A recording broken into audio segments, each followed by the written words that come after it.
میں یہ پرشن پوچھنا چاہتا ہوں، جیسے آپ نے بولا کہ 4 بک یا کہیں تو قرآن اللہ نے لکھی ہے، تو اس کے صرف 2 ہی چیز ہو سکتی ہے، اللہ نے لکھی ہے. اللہ نے لکھی مطلب خود اللہ نے لکھی ہے، رائٹ؟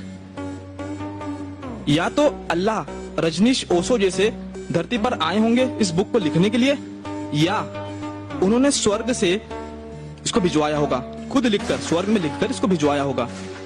کیا بتا سکتے ہیں ان 2 میں سے کون سا طریقہ صحیح ہوگا؟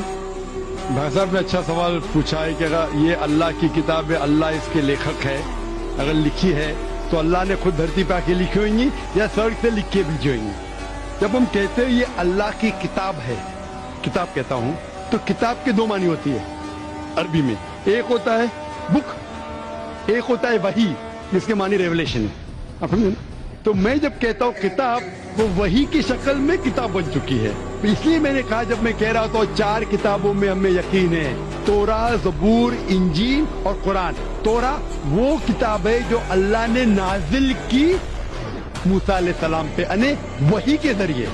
We believe in revelation. سو اللہ نے وحی کے ذریعے نازل کی اپنے پیغمبروں پہ. اللہ تعالیٰ کو کتاب لکھنے کے لیے خود آنے کی ضرورت ہی نہیں. اللہ تعالیٰ کیا کرتا ہے؟ اللہ تعالیٰ انسانوں میں سے ایک آدمی کو چنتا ہے اور اس کے ساتھ ایک ہائی لیول آف کمیونیکیشن کرتا ہے. آپ سمجھے نا؟ مثال کے طور پہ قرآن کیسے کتاب کی شکل میں ہے؟ اللہ تعالیٰ نے وحی کے ذریعے نازل کی محمد صلی اللہ علیہ وسلم کو. محمد صلی اللہ علیہ وسلم نے دورہ ہے. جب دوہراتے تھے، کیونکہ اللہ کے رسول، آخری رسول محمد صلی اللہ علیہ وسلم ان پڑھ تھے، نہ لکھ سکتے تھے نہ پڑھ سکتے تھے.